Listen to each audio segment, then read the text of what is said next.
Suspense.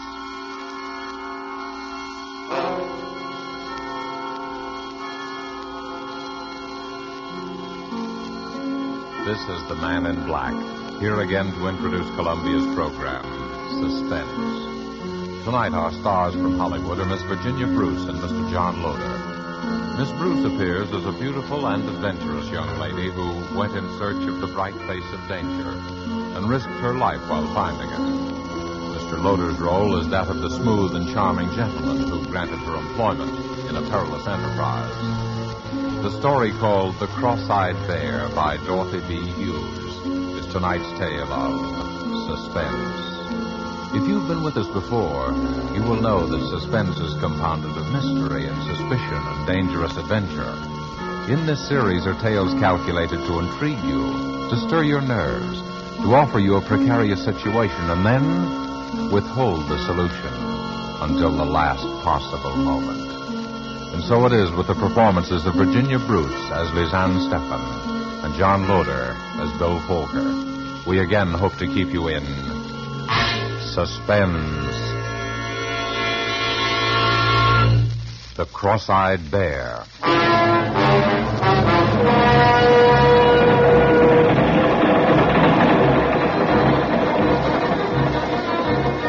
Subway train, Midtown, New York. A tall blonde girl reading an item in her newspaper.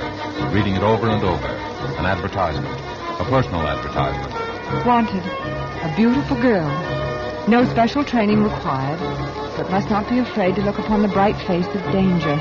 Full wardrobe and liberal expenses, good salary. Apply in person, room 1000, the Lorenzo Hotel, East 51st Street. 51st Street!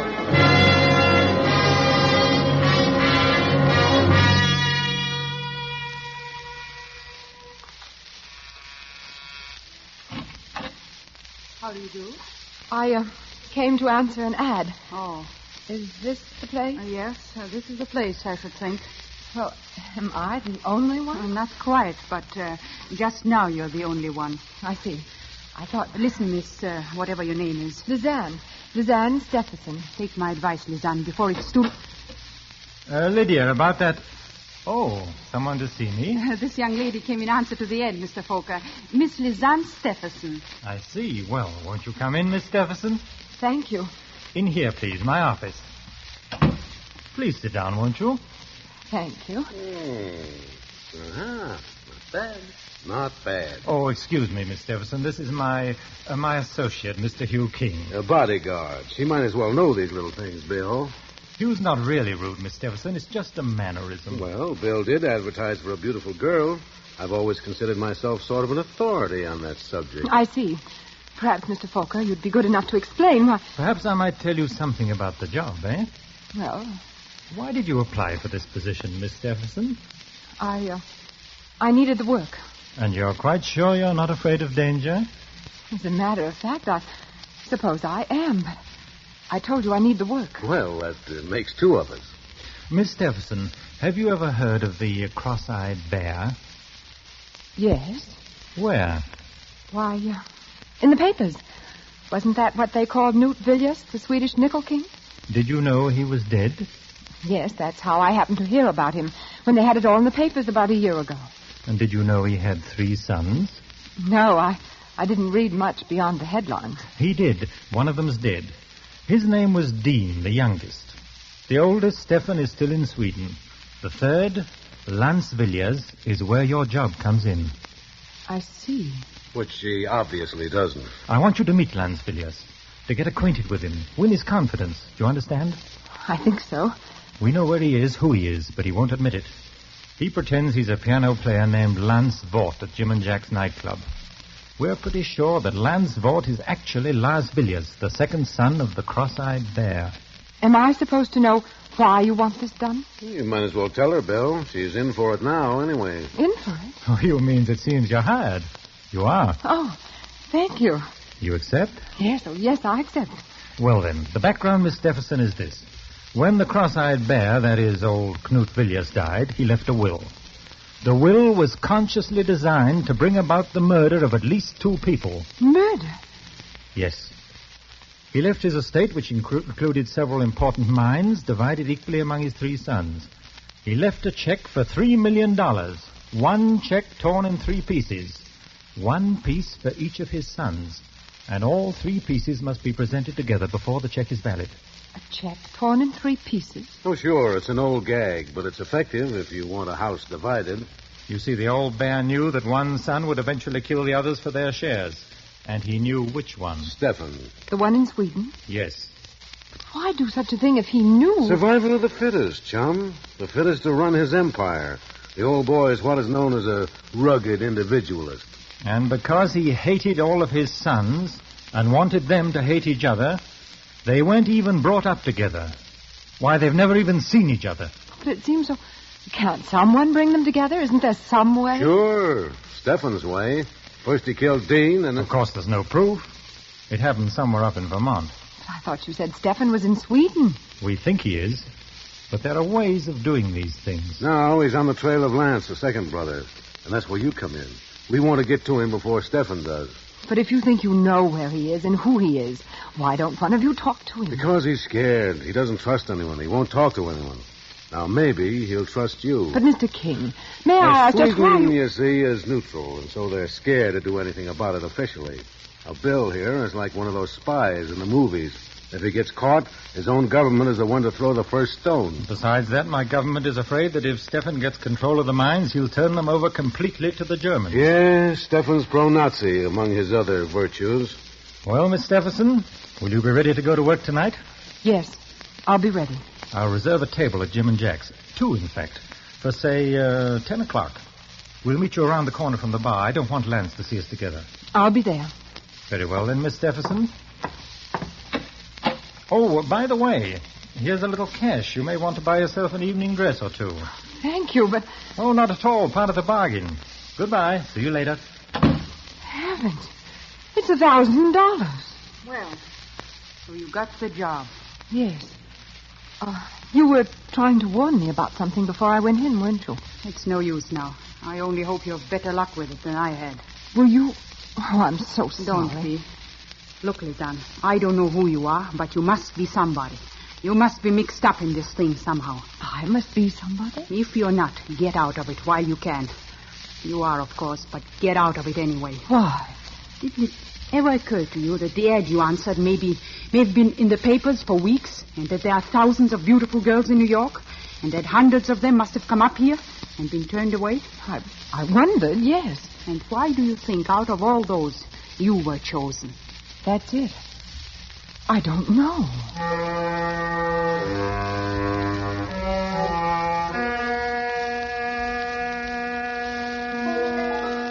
Diary, October 12th.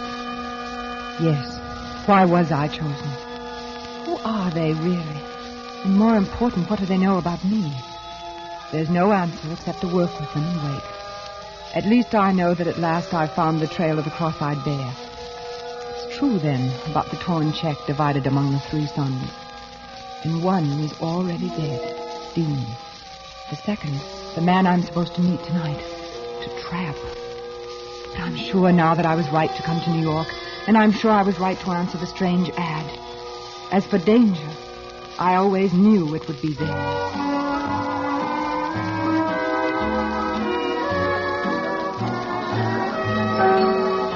Sure Lance hasn't come in yet, Miss Stephenson? Positive. I've asked the head waiter twice. I don't think it'd be wise to ask again. Perhaps not. Does he do this often? Stay away like this? No, that's the funny part. They say he's been at that piano every night for a year. This is the first look, time... Lizanne. Do you mind if I call you Lizanne? No. Well, you didn't by any chance tip our friend off that people were looking for him, did you? Why should I when I'm looking for you? Oh, I'm sorry. Skip it. Just a habit. Nobody trusts anybody in this thing anymore. But if you don't trust me... Of course we trust you, Lizanne. He was a little nervous, that's all. Me? I'm not nervous. I like sitting around nightclubs with beautiful girls. You do look very charming tonight, Lizanne. It would be hard not to on $1,000. Hey, don't look around now, but our boy's just come in. Did he see us? No. I just happened to be looking around the corner and saw his back. He's heading for the orchestra. All right, Lizanne, here you go. Don't be nervous. Just talk with him, chat along, you know. What should I not say? And be as frank as you like. There's nothing to conceal. All right. Oh, waiter. See you later. Waiter, I have a table reserved for tonight. My escort will be along shortly. Yes, madame. What is the name, please? Stephenson. It's table number 24, I think, over by the orchestra. Oh, well, this way, please, madame.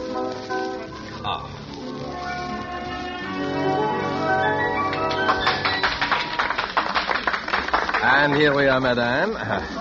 Do you wish to order now or later? I'll wait, thank you. Oh, thank you, madame. Excuse me. Yes? May I ask you a question? Why not? Won't you sit down for a minute? All right. Well? I wanted to ask your name. My name is Vaught. V-A-U-G-H-T, Vaught. And your first name? Lance. Why? It's only because you look like someone whose picture I saw in the paper once. Yeah? Don't you believe me? Why should I? You're just another one of these people who've been going around here lately with a bad case of mistaken identity. Well, you're wrong, too. You know about it, then? About the cross-eyed bear? Of course I do. It's been following me long enough. They think I'm Lance Villiers, that I'm heir to a lot of Swedish dough. Well, I'm not. You still look like the picture I saw in the paper. Who are you working for, Stephen? No, that's just it. Don't you see? Your life's in danger. Not as long as I keep my face shut, it isn't. Look, you must trust me. I can help you. I don't need any help. Are you sure you don't? Say, who are you working for? I noticed you ducked that one. No, I didn't. I don't have to lie. Well, who is it? His name is Bill Folker. I never heard of him. He's working for the Swedish government. He wants to help you, too. A lot of people seem to want to help me. Won't you talk to him? I might. Tonight? They're here at another table. They? Bill and his bodyguard, Hugh King. Well, since when do representatives of neutral governments need bodyguards? Apparently when they become involved with the cross-eyed bear. Please come. All right. For a couple of minutes.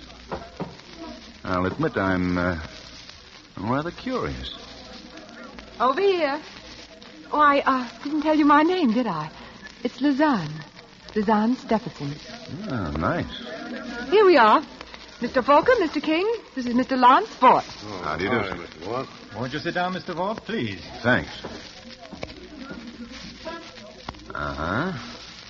I thought perhaps I'd recognize you. Oh, yes, I've been in here several times. Pleasure or business? A little of both.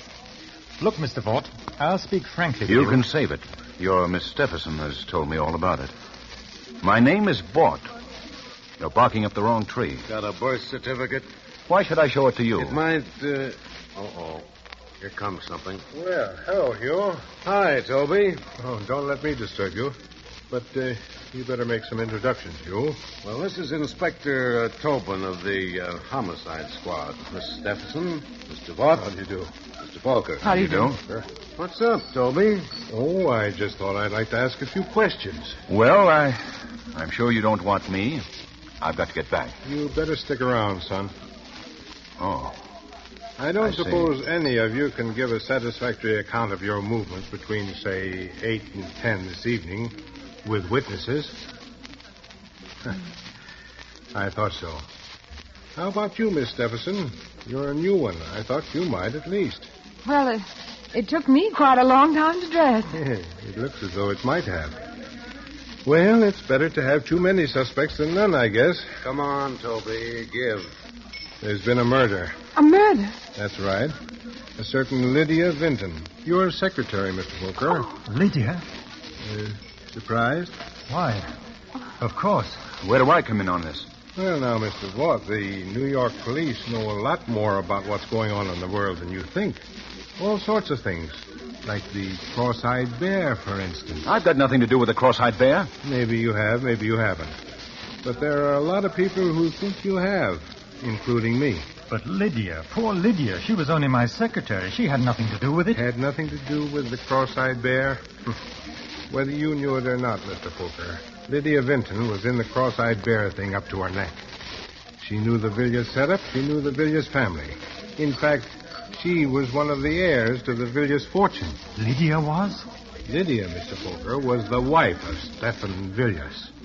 And that's why she was killed.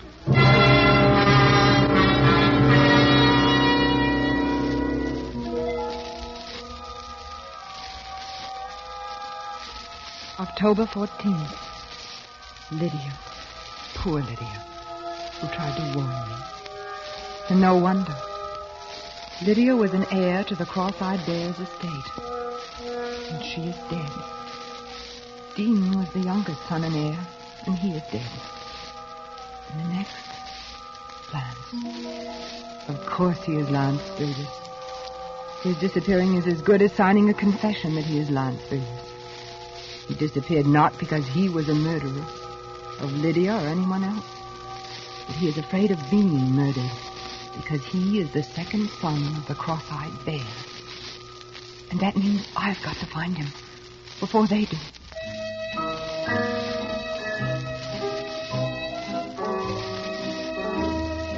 Vaught? Lance Vaught? No, I don't know anybody by that name. Well, he might be using some other name, but he's a piano player. Well, that isn't him over there, is it? No. You don't have any other piano player, one who's just recently come with you? No, ma'am.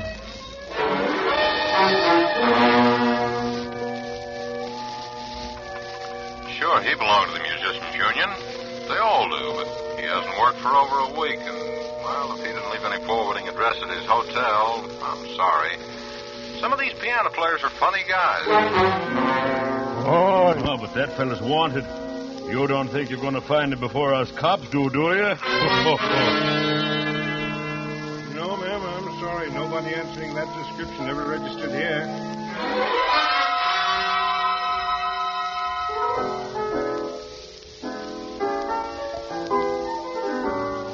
I know you feel mighty bad about not finding that man. I can see that. Do you want a little advice? Oh, yes, I do. You ever hear of the 48 Club up in Harlem? No. You go up there. Now, I'll tell you how to get there. And you just hang around. You'll show up there one of these nights. But why? Because nobody that's a real musician, and I know that boy is a real musician, nobody could stay away from there very long. They got a piano team up there. You just got to hear him ever so often. Now, you just go on up there like I tell you.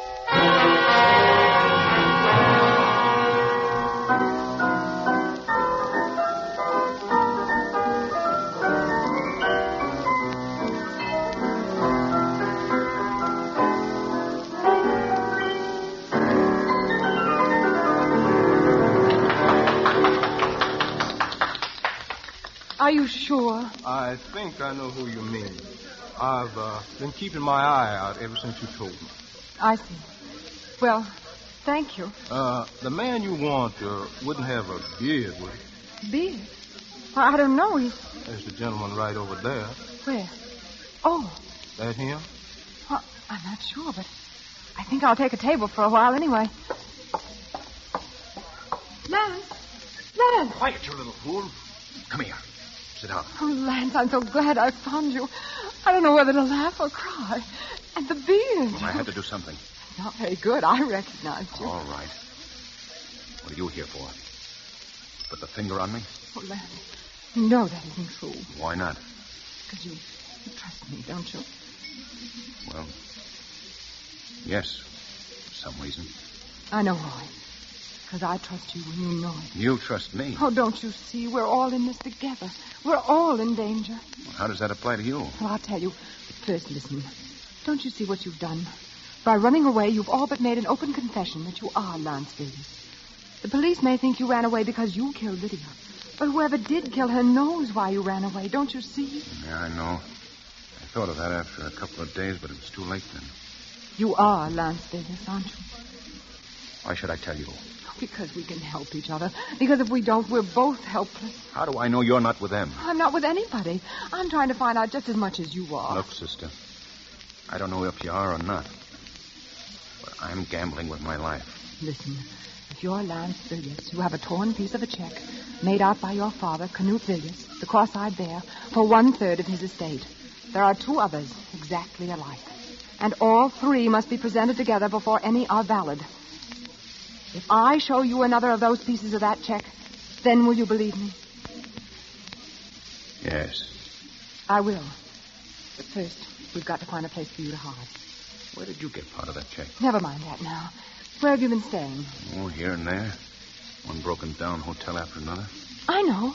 My place. It's got 2 rooms, and you can have one of them. Isn't that risky? No, don't you see? It's like the story of the man who left the valuable letter in plain sight on his desk. The simplest place to find you is the last place they'll look. Come on.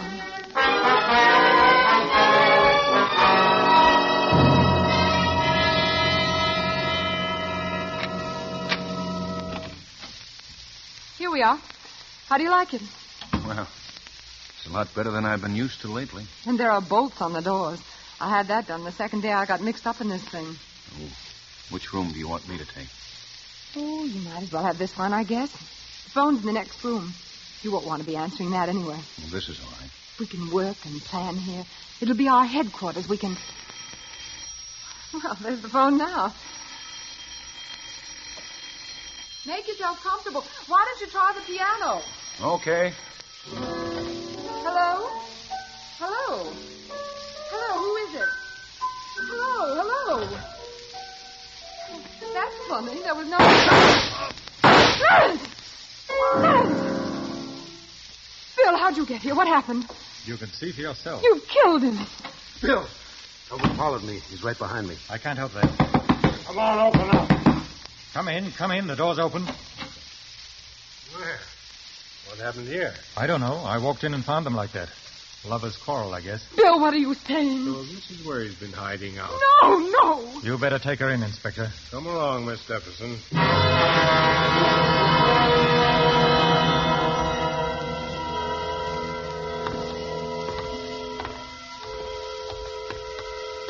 Here we are, miss. Don't fret now. It's no use. Try to get a good night's sleep. Can I call a lawyer? Sure you can. You want me to get in touch with someone for you? Who do you want me to call? I don't know. I don't know who to call her. Or who to trust.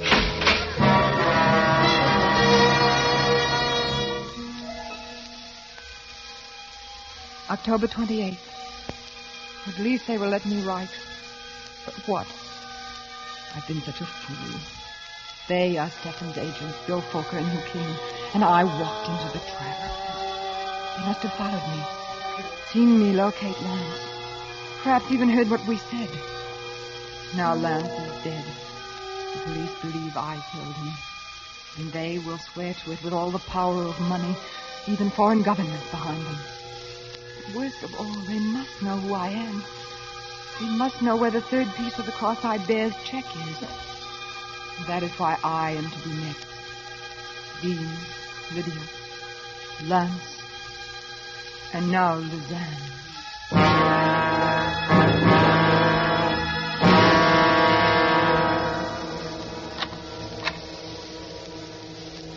Here she is, Mr. Fokker. Bill! Lizanne, I'm so sorry. I couldn't come to you sooner. It was a matter of your life and mine, too. Your life? Didn't you see through it? Oh, you poor child, I've been so blind. But it's all right now. We're safe. Come along and I'll tell you about it on the way. Everything's in order, isn't it, Matron? Certainly, Mr. Fokker. You didn't really think I'd done such a thing to you, did you? Didn't you see him standing there? Who? King, Hugh King. Don't you see it now? Is he? Of course. He's been Stefan's man all the time. Watching me, protecting me, waiting for me, for us to lead him to the answer and then striking. This way, please, and then you can get out right through the courtyard. Thank you. You see now why I had to do it? I didn't actually see him kill Lance. I got there a second later. If I'd accused him, he'd have denied it. They wouldn't have arrested him for a few hours at least. And in those few hours, with the power of Stefan behind him, it would have been you and I next, Lizanne. But why did you let me be sent to jail? To make him think I believed him. But chiefly because I knew you'd be safe here. And only if I knew you were safe could I do what I have to do. What? He won't trouble us again, Lizanne. It's finished, at last. I can still hardly believe that you King. Oh, it's been so horrible. I know, my poor child. Come along. I'm going to take you home. Taxi. Lisanne, you should have told me who you were.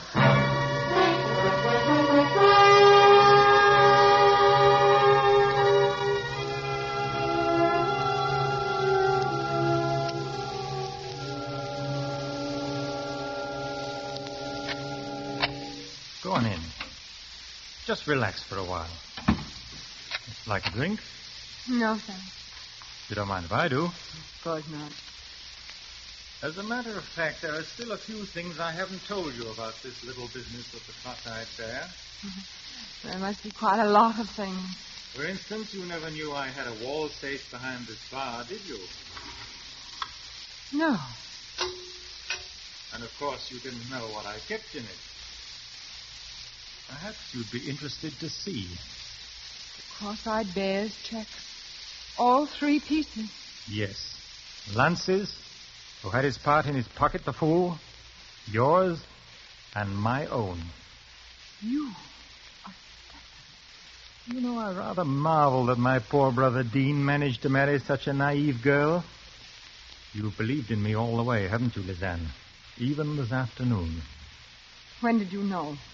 Really, my dear, you don't think you were that beautiful, do you? I knew my younger brother had a wife somewhere, and I knew she'd turn up eventually if I used the right bait.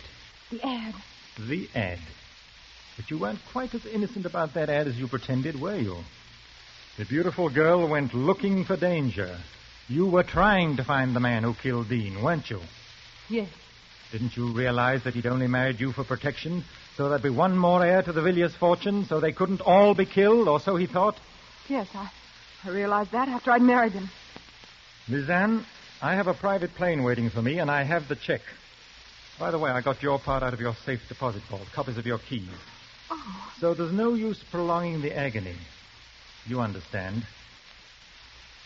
You're going to kill me. I'm afraid I must. Dean, Lance, my poor, silly wife, Lydia, who became a little too panic-stricken. And now, since as Dean's wife, you're the last heir to the Villiers' fortune, You can't. You'll never get away with it. I will. Oh, it'll look like suicide, naturally. I've even forged a little note in which you confess to the other murders. Remorse. Do I make myself clear? No.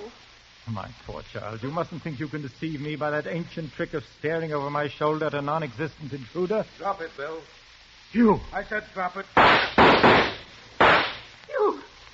Are you all right? Sure, I'm all right.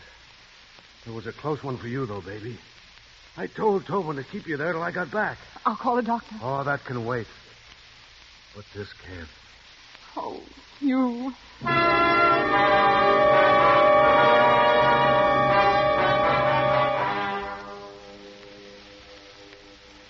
November 17th. This is the end of you, darling. I'm a married woman now. And the most appropriate end I can think of is this clipping from today's Times. Pasted on the last page. Stephenson King. Villiers heiress weds FBI agent Hugh King, who shadowed notorious Stephen Villiers for 6 months to break international murder mystery. By special dispensation of Justice and War Departments, couple will honeymoon in Sweden.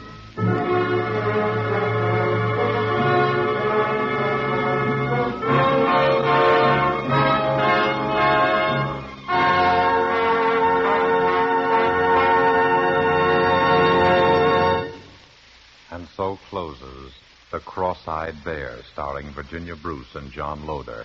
Tonight's tale of Suspense. This is your narrator, the Man in Black, who conveys to you Columbia's invitation to spend this half hour with us again next week, when Orson Welles will begin a 4-week engagement as our very welcome guest on Suspense. During the next weeks, Mr. Welles will star in 3 unusual and spectacular suspense plays. The Most Dangerous Game by Richard Connell, The Lost Special by Sir Arthur Conan Doyle, and Donovan's Brain by Kurt Siodmak, the last of which will be done in 2 parts on successive weeks. The producer of these broadcasts is William Spear, who, with Ted Bliss, the director, Bernard Herrmann and Lucien Marowik, conductor and composer, and Robert L. Richards, the radio author, collaborated on tonight's Suspense. This is CBS, the Columbia Broadcasting System.